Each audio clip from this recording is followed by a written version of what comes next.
When you look upon the students' aspects, sir, వాళ్ళు expect చేసేది ఏంటంటే పేరెంట్స్ కూడా ఎక్స్పెక్ట్ చేసేదంటే mostly the faculty and the student relationship.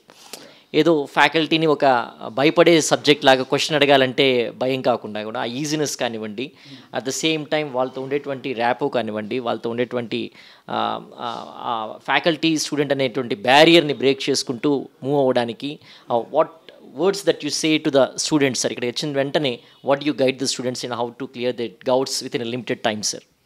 Student కి teacher కి మధ్యలో ఒక మ్యూచువల్ అండర్స్టాండింగ్ అనేది ఉండాలి. కాబట్టి టీచర్ అనేవాడు ఏదో అకాడమిక్లో స్కూల్లో టీచర్ లాగా కాకుండా వీళ్ళు ఇక్కడ కోచింగ్ వస్తున్న స్టూడెంట్స్ ఎలా అంటే గ్రాడ్యుయేషన్ అయిపోయిన వాళ్ళు వస్తారు. బేసిక్గా గ్రాడ్యుయేషన్ అయిపోయిన వాళ్ళు వచ్చినప్పుడు వాళ్ళ మైండ్ సెట్ ఎలా ఉంటుందంటే వి నో ఎవ్రీథింగ్ అనేది ఉంటుంది. సో ఈ వి నో ఎవ్రీథింగ్ అనే మైండ్ సెట్ని ట్యాకిల్ చేయాల్సిన అవసరం ఉంటుంది. అందుకని ఫ్యాకల్టీని వాళ్ళకి ఏం చెప్తామంటే వాళ్ళలో ఒకరిలాగా మనం కలిసిపోయినప్పుడు వాళ్ళు మనతో అటాచ్ అవ్వడం జరుగుతుంది. అందుకని వాళ్ళ డౌట్స్ని రేస్ చేయడానికి స్కోప్ ఇవ్వాలి.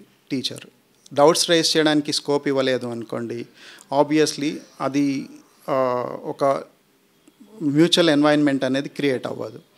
అందుకని ఇక్కడ ఉండే ప్రతి టీచర్ కూడా మీకు స్టూడెంట్కి ఎనీ డౌట్ ఏదైనా డౌట్ వచ్చినప్పుడు వాళ్ళు రేస్ చేసినప్పుడు ఆ డౌట్ క్లారిఫై చేయడం కోసం అక్కడే అంటే క్లాస్లోనే వాళ్ళకి క్లారిటీ ఇవ్వడం జరుగుతుంది. అండ్ కొన్నిసార్లు స్టూడెంట్ క్లాస్లో అడగలేని సందర్భంలో క్లాస్ బయట కూడా మనకేంటంటే అదర్ ఇన్స్టిట్యూట్స్లో క్లాస్ అయిపోతూనే వాళ్ళు ఇంకో చోట ఏదో క్లాస్ కోసం పరిగెడుతూ ఉంటారు. కానీ మన దగ్గర అలా ఉండదండి. ఇక్కడ వచ్చిన టీచర్స్కి కొన్ని కమిట్మెంట్స్ ముందే ఇవ్వడం జరుగుతుంది. ఆ కమిట్మెంట్స్ ప్రకారం స్టూడెంట్ టీచర్ రిలేషన్ అనేది స్ట్రాంగ్ అవ్వడం కోసము ఇక్కడ వాళ్ళు కొంత టైం అనేది స్పెండ్ చేయాల్సిన అవసరం ఉంటుంది స్టూడెంట్తో.